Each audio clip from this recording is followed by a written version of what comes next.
Chapter 10 How the Cuttenclips Lived. The travelers had taken no provisions with them, because they knew that they would be welcomed wherever they might go in the land of Oz, and that the people would feed and lodge them with genuine hospitality. So about noon they stopped at a farmhouse and were given a delicious luncheon of bread and milk, fruits, and wheat cakes with maple syrup. After resting a while and strolling through the orchards with their host, a round, jolly farmer, they got into the wagon and again started the Sawhorse along the pretty, winding road. There were signposts at all the corners, and finally they came to one which read, "Take this road to the Cuttenclips." There was a hand pointing in the right direction, so they turned the Sawhorse that way, and found it a very good road, but seemingly little traveled. "I've never seen the Cuttenclips before," remarked Dorothy. "Nor I," said the Captain General. "Nor I," said the Wizard. "Nor I," said Billina. "I've hardly been out of the Emerald City since I arrived in this country," added the Shaggy Man. "Why, none of us has been there, then!" exclaimed the little girl. "I wonder what the Cuttenclips are like." "We'll soon find out," said the Wizard with a sly laugh. "I've heard they are rather flimsy things." The farmhouses became fewer as they proceeded, and the path was at times so faint that the Sawhorse had hard work to keep in the road. The wagon began to jounce, too, so they were obliged to go slowly. After a somewhat wearisome journey they came in sight of a high wall painted blue with pink ornaments. This wall was circular and seemed to enclose a large space. It was so high that only the tops of the trees could be seen above it. The path led up to a small door in the wall, which was closed and latched. Upon the door was a sign in gold letters, reading as follows: "Visitors are requested to move slowly and carefully, and to avoid coughing or making any breeze or draught." "That's strange," said the Shaggy Man, reading the sign aloud. "Who are the Cuttenclips, anyhow?" "Why, they're paper dolls," answered Dorothy. "Didn't you know that?" "Paper dolls? Then let's go somewhere else," said Uncle Henry. "We're too old to play with dolls, Dorothy." "But these are different," declared the girl. "They're alive." "Alive!" gasped Aunt Em in amazement. "Yes, let's go in," said Dorothy. So they all got out of the wagon, since the door in the wall was not big enough for them to drive the Sawhorse and the wagon through it. "You stay here, Toto," commanded Dorothy, shaking her finger at the little dog. "You're so careless that you might make a breeze if I let you inside." Toto wagged his tail as if disappointed at being left behind, but he made no effort to follow them. The Wizard unlatched the door, which opened outward, and they all looked eagerly inside. Just before the entrance was drawn up a line of tiny soldiers with uniforms brightly painted with paper guns upon their shoulders. They were exactly alike from one end of the line to the other, and all were cut out of paper and joined together in the centers of their bodies. As the visitors entered the enclosure, the Wizard let the door swing back into place, and at once the line of soldiers tumbled over, fell flat upon their backs, and lay fluttering upon the ground. "Hi there!" called one of them. "What do you mean by slamming the door and blowing us over?" "I beg your pardon, I'm sure," said the Wizard regretfully. "I didn't know you were so delicate." "We're not delicate," retorted another soldier, raising his head from the ground. "We are strong and healthy, but we can't stand draughts." "May I help you up?" asked Dorothy. "If you please," replied the Inn soldier, "but do it gently, little girl." Dorothy carefully stood up the line of soldiers, who first dusted their painted clothes and then saluted the visitors with their paper muskets. From the end it was easy to see that the entire line had been cut out of paper, although from the front the soldiers looked rather solid and imposing. "I've a letter of introduction from Princess Ozma to Miss Cuttenclip," announced Dorothy. "Very well," said the Inn soldier, and blew upon a paper whistle that hung around his neck. At once a paper soldier in a captain's uniform came out of a paper house near by, and approached the group at the entrance. He was not very big, and he walked rather stiffly and uncertainly on his paper legs, but he had a pleasant face with very red cheeks and very blue eyes, and he bowed so low to the strangers that Dorothy laughed, and the breeze from her mouth nearly blew the captain over. He wavered and struggled and finally managed to remain upon his feet. "Take care, miss," he said warningly. "You're breaking the rules, you know, by laughing." "Oh, I didn't know that," she replied. "To laugh in this place is nearly as dangerous as to cough," said the captain. "You'll have to breathe very quietly, I assure you." "We'll try to," promised the girl. "May we see Miss Cuttenclip, please?" "You may," promptly returned the captain. "This is one of her reception days. Be good enough to follow me." He turned and led the way up a path, and as they followed slowly, because the paper captain did not move very swiftly, they took the opportunity to gaze around them at this strange paper country. Beside the path were paper trees, all cut out very neatly and painted a brilliant green color. And back of the trees were rows of cardboard houses, painted in various colors, but most of them having green blinds. Some were large and some were small, and in the front yards were beds of paper flowers quite natural in appearance. Over some of the porches paper vines were twined, giving them a cozy and shady look. As the visitors passed along the street, a good many paper dolls came to the doors and windows of their houses to look at them curiously. These dolls were nearly all the same height, but some were cut into various shapes, some being fat and some lean. The girl dolls wore many beautiful costumes of tissue paper, making them quite fluffy, but their heads and hands were no thicker than the paper of which they were made. Some of the paper people were on the street, walking along or congregated in groups and talking together, but as soon as they saw the strangers, they all fluttered into the houses as fast as they could go, so as to be out of danger. "Excuse me if I go edgewise," remarked the captain as they came to a slight hill.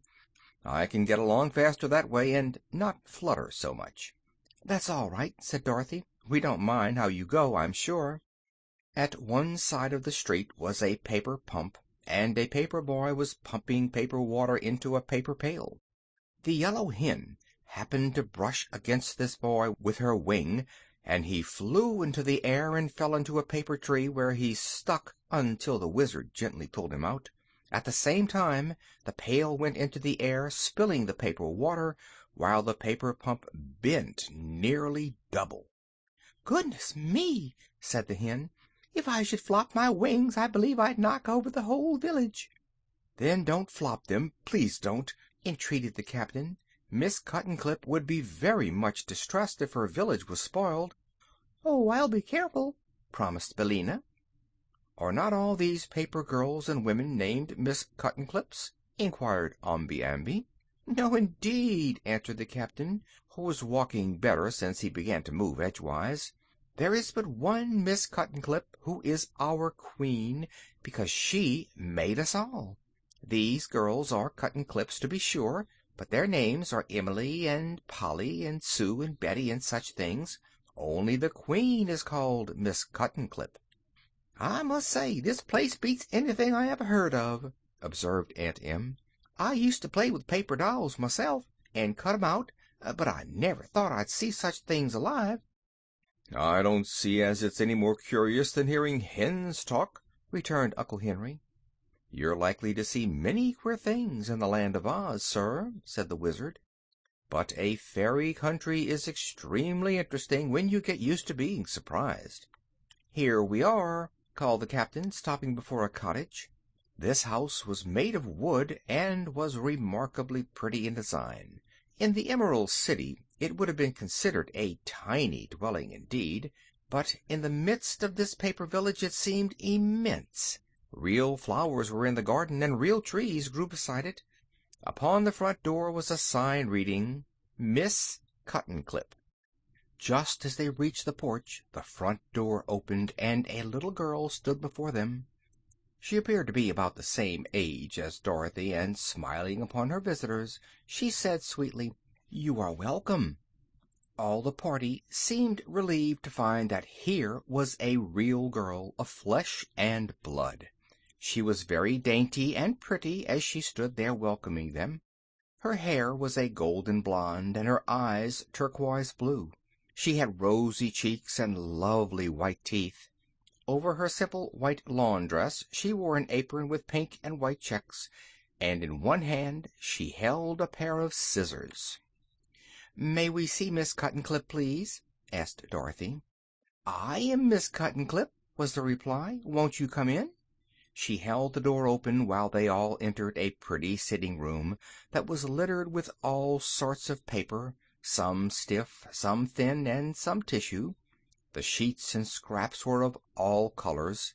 Upon a table were paints and brushes, while several pair of scissors of different sizes were lying about. "Sit down, please," said Miss Cuttenclip, clearing the paper scraps off some of the chairs. "It is so long since I've had any visitors that I am not properly prepared to receive them. But I'm sure you will pardon my untidy room, for this is my workshop." "Do you make all the paper dolls?" inquired Dorothy. "Yes. I cut them out with my scissors, and paint the faces and some of the costumes. It is very pleasant work, and I am happy making my paper village grow." "But how do the paper dolls happen to be alive?" asked Aunt Em. "The first dolls I made were not alive," said Miss Cuttenclip. "I used to live near the castle of a great sorceress named Glinda the Good, and she saw my dolls and said they were very pretty. I told her I thought I would like them better if they were alive, and the next day the sorceress brought me a lot of magic paper. 'This is live paper,' she said, 'and all the dolls you cut out of it will be alive and able to think and to talk. When you have used it all up, come to me and I will give you more.'" Of course I was delighted with this present, continued Miss Cuttenclip, and at once set to work and made several paper dolls, which, as soon as they were cut out, began to walk around and talk to me. But they were so thin that I found that any breeze would blow them over and scatter them dreadfully, so Glinda found this lonely place for me where few people ever come. She built the wall to keep any wind from blowing away my people, and told me I could build a paper village here and be its queen. That is why I came here and settled down to work and started the village you now see. It was many years ago that I built the first houses, and I've kept pretty busy and made my village grow finely, and I need not tell you that I am very happy in my work." "Many years ago!" exclaimed Aunt Em. "Why, how old are you, child?" "I never keep track of the years," said Miss Cuttenclip, laughing. "You see, I don't grow up at all, but stay just the same as I was when I first came here. Perhaps I'm older even than you are, madam, but I couldn't say for sure." They looked at the lovely little girl wonderingly, and the Wizard asked, "What happens to your paper village when it rains?" "It does not rain here," replied Miss Cuttenclip. "Glinda keeps all the rainstorms away, so I never worry about my dolls getting wet. But now, if you will come with me, it will give me pleasure to show you over my paper kingdom. Of course, you must go slowly and carefully, and avoid making any breeze." They left the cottage and followed their guide through the various streets of the village. It was indeed an amazing place, when one considered that it was all made with scissors, and the visitors were not only greatly interested, but full of admiration for the skill of little Miss Cuttenclip. In one place a large group of especially nice paper dolls assembled to greet their queen, whom it was easy to see they loved early. These dolls marched and danced before the visitors, and then they all waved their paper handkerchiefs and sang in a sweet chorus a song called "The Flag of Our Native Land." At the conclusion of the song they ran up a handsome paper flag on a tall flagpole, and all the people of the village gathered around to cheer as loudly as they could, although of course their voices were not especially strong. Miss Cuttenclip was about to make her subjects a speech in reply to this patriotic song, when the Shaggy Man happened to sneeze. He was a very loud and powerful sneezer at any time, and he had tried so hard to hold in this sneeze that, when it suddenly exploded, the results were terrible. The paper dolls were mowed down by dozens, and flew and fluttered in wild confusion in every direction, tumbling this way and that, and getting more or less wrinkled and bent. A wail of terror and grief came from the scattered throng, and Miss Cuttenclip exclaimed, "Dear me!" and hurried at once to the rescue of her overturned people. "Oh, Shaggy Man, how could you?" asked Dorothy reproachfully. "I couldn't help it, really I couldn't," protested the Shaggy Man, looking quite ashamed. "And I had no idea it took so little to upset these paper dolls." "So little?" said Dorothy. "Why, it was most as bad as a Kansas cyclone." And then she helped Miss Cuttenclip rescue the paper folk and stand them on their feet again. 2 of the cardboard houses had also tumbled over, and the little Queen said she would have to repair them and paste them together before they could be lived in again. And now, fearing they might do more damage to the flimsy paper people, they decided to go away. But first they thanked Miss Cuttenclip very warmly for her courtesy and kindness to them. "Any friend of Princess Ozma is always welcome here, unless he sneezes," said the Queen, with a rather severe look at the Shaggy Man, who hung his head. "I like to have visitors admire my wonderful village, and I hope you will call again." Miss Cuttenclip herself led them to the door in the wall, and as they passed along the street the paper dolls peered at them half fearfully from the doors and windows. Perhaps they will never forget the Shaggy Man's awful sneeze, and I am sure they were all glad to see the meat people go away. End of chapter 10.